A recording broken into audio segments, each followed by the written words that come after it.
उत्तर प्रदेश के मुख्यमंत्री योगी आदित्यनाथ ने शुक्रवार को बहुगुणा मार्केट में स्वतंत्रता संग्राम सेनानी स्वर्गीय कमला बहुगुणा की प्रतिमा का अनावरण कर उन्हें श्रद्धांजलि अर्पित की। इस अवसर पर उप मुख्यमंत्री केशव प्रसाद मौर्य उपस्थित रहे, साथ ही बड़े दिग्गज नेता भी मौजूद रहे।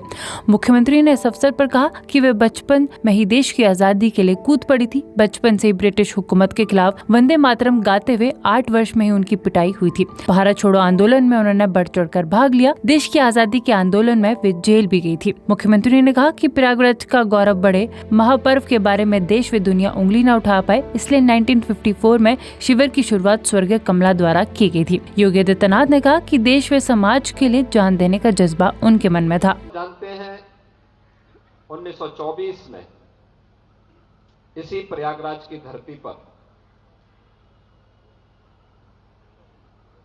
श्रीमती कमला बहुगुणा जी का जन्म हुआ। यही वह पली बढ़ी। बचपन में ही देश की आजादी की लड़ाई में कूद पड़ी। इस दौरान बालपन में ही जब देश की आजादी की इस लड़ाई के अभियान के साथ वंदे मातरम गाते हुए ब्रिटिश हुकूमत के खिलाफ नारेबाजी कर रही थी, तो मात्र 8 वर्ष की उम्र में ही उनकी पिटाई हुई थी। यानी उस समय की पुलिस और ब्रिटिश पुलिस उस समय उनकी पिटाई की। घर आकर के उन्होंने अपनी मां से शिकायत की, तो कहते हैं मां ने कहा कि नहीं, देश की आजादी के लिए इस प्रकार की मार को सहने का आदी बनना पड़ेगा। और इससे वह और मजबूत हुई और देखते ही देखते देश की आजादी की इस लड़ाई में, भारत छोड़ो आंदोलन के उस अभियान में उन्होंने बढ़ चढ़ करके भाग लिया। यानी एक स्वतंत्रता संग्राम सेनानी के रूप में, एक समाज सेवी के रूप में और एक संवेदनशील जनप्रतिनिधि के रूप में व्यक्तित्व के ये 3 महान गुण स्वर्गीय कमला बहुगुणा जी के अंदर हम सबको देखने को मिलता है। मैं जब 2019 में प्रयागराज कुंभ के दौरान यहां पर आया था,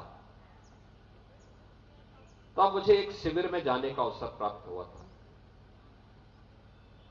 और वह यात्रियों की सुविधा के लिए था, श्रद्धालुओं की सुविधा के लिए था।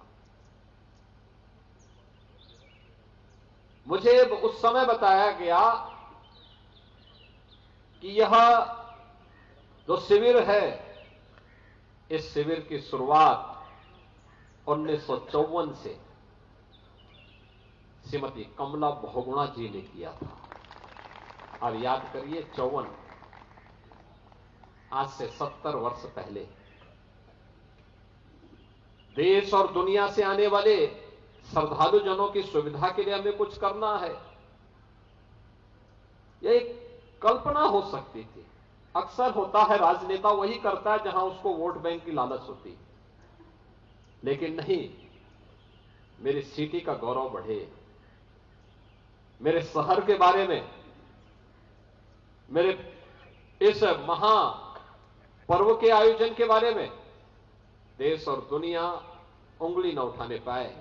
इसलिए मेरा यह दायित्व बनता है कि आने वाले श्रद्धालु को जितना भी हम सहयोग अपने स्तर पर कर सकते हैं वह सहयोग करेंगे। और वह 1954 से वह शिविर आगे बढ़ रहा है और आज भी उस शिविर का आयोजन प्रयागराज में प्रोफेसर रीता बहुगुणा जोशी जी के द्वारा अपनी मां की उस परंपरा को अनवरत रूप से आगे बढ़ाने का काम किया जा रहा है। ये हमारा सौभाग्य है कि पूर्व मुख्यमंत्री स्वर्गीय हेमवती नंदन बहुगुणा जी का जन्म उत्तराखंड के उसी जनपद में हुआ जिस जनपद में मेरा भी जन्म हुआ। अब याद करिए, जब अपनी बचपन की पढ़ाई के बाद वे अपनी आगे की शिक्षा के लिए प्रयागराज आए, इतना दुर्गम क्षेत्र में उनका जन्म हुआ, वहां से कोटद्वार की दूरी तय करने में उस समय उनको 2 से 3 दिन पैदल चल करके, बचपन में एक बालक वहां से चल करके, और फिर वहां आता है, वहां से फिर उन्होंने प्रयागराज की दूरी तय की।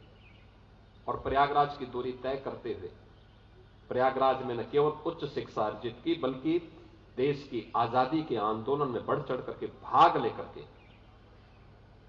न केवल आजादी, देश को आजाद कराने के उस जज्बे के साथ 1942 में जेल की यातना को झेलते हुए भी वे इस आंदोलन का हिस्सा बने थे, बल्कि उसके उपरांत स्वतंत्र भारत में भारत की व्यवस्था का संचालन कैसे होना चाहिए, यह भी उनकी दृढ़ता में, लोकतंत्र की रक्षा के लिए हमें क्या कुछ करना है, कौन नहीं जानता है इस बारे में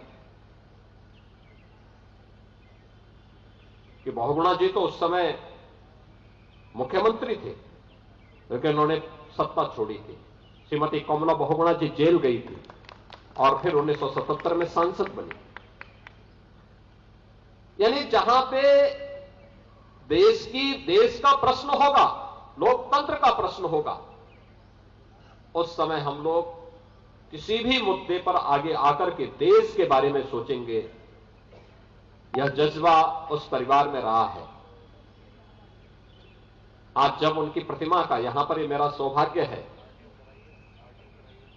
कि पूर्व मुख्यमंत्री स्वर्गीय हेमवती नंदन बहुगुणा जी की भव्य प्रतिमा का अनावरण उनके शताब्दी वर्ष में लखनऊ के योजना भवन में करने का अवसर भी मुझे ही प्राप्त हुआ। उत्तर प्रदेश के मुख्यमंत्री योगी आदित्यनाथ ने शुक्रवार को बहुगुणा मार्केट में स्वतंत्रता संग्राम सेनानी स्वर्गीय कमला बहुगुणा की प्रतिमा का अनावरण कर उन्हें श्रद्धांजलि अर्पित की।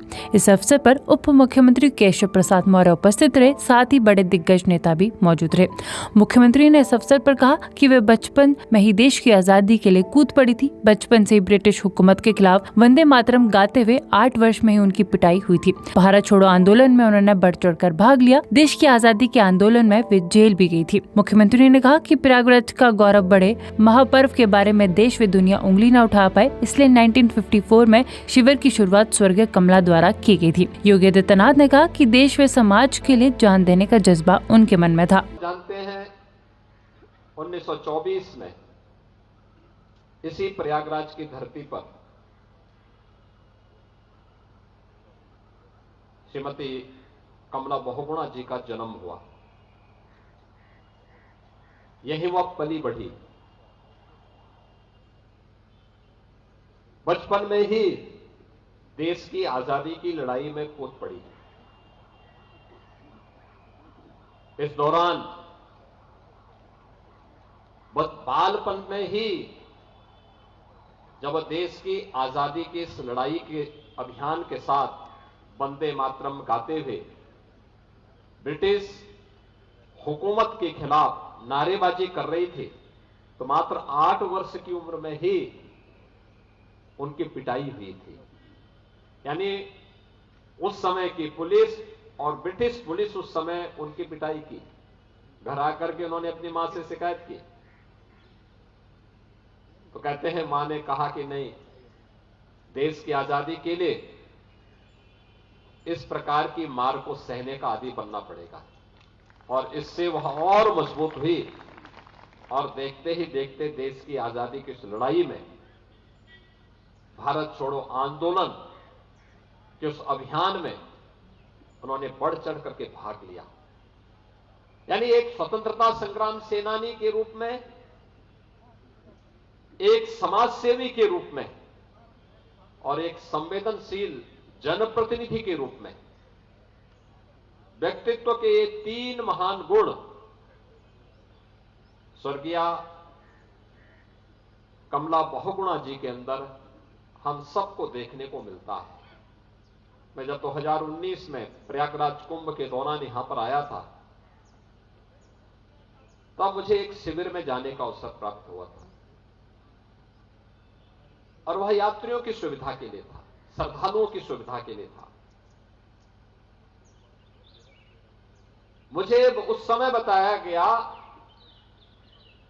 कि यह जो शिविर है, इस शिविर की शुरुआत 1954 से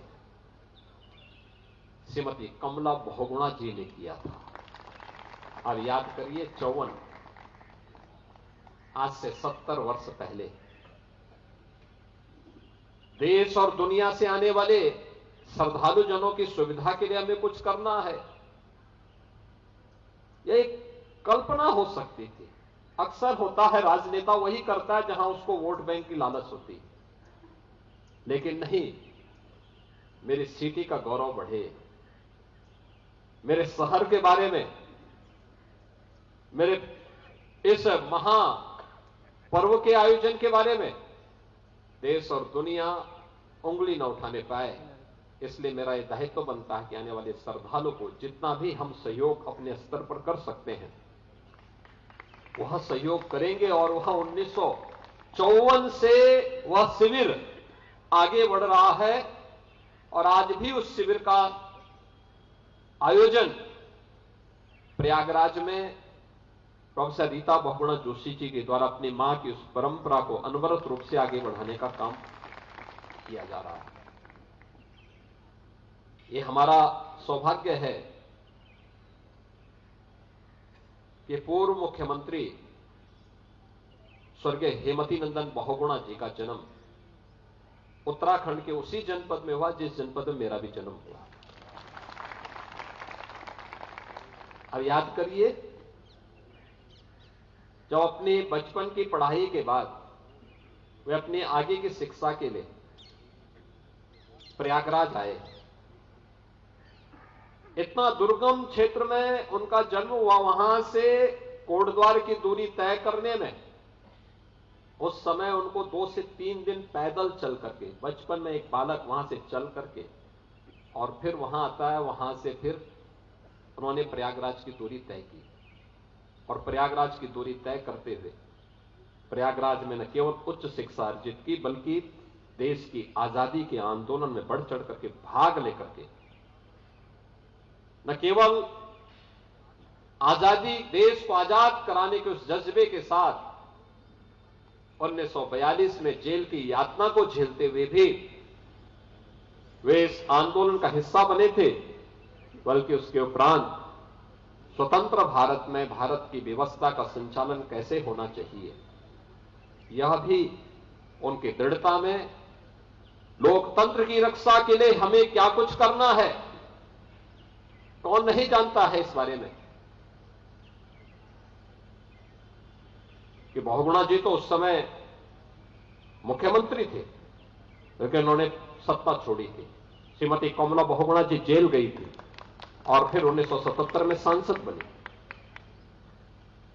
यानी जहां पे देश का प्रश्न होगा, लोकतंत्र का प्रश्न होगा, उस समय हम लोग किसी भी मुद्दे पर आगे आकर के देश के बारे में सोचेंगे। यह जज्बा उस परिवार में रहा है। आज जब उनकी प्रतिमा का, यहां पर ये मेरा सौभाग्य है कि पूर्व मुख्यमंत्री स्वर्गीय हेमवती नंदन बहुगुणा जी की भव्य प्रतिमा का अनावरण उनके शताब्दी वर्ष में लखनऊ के योजना भवन में करने का अवसर भी मुझे ही प्राप्त हुआ।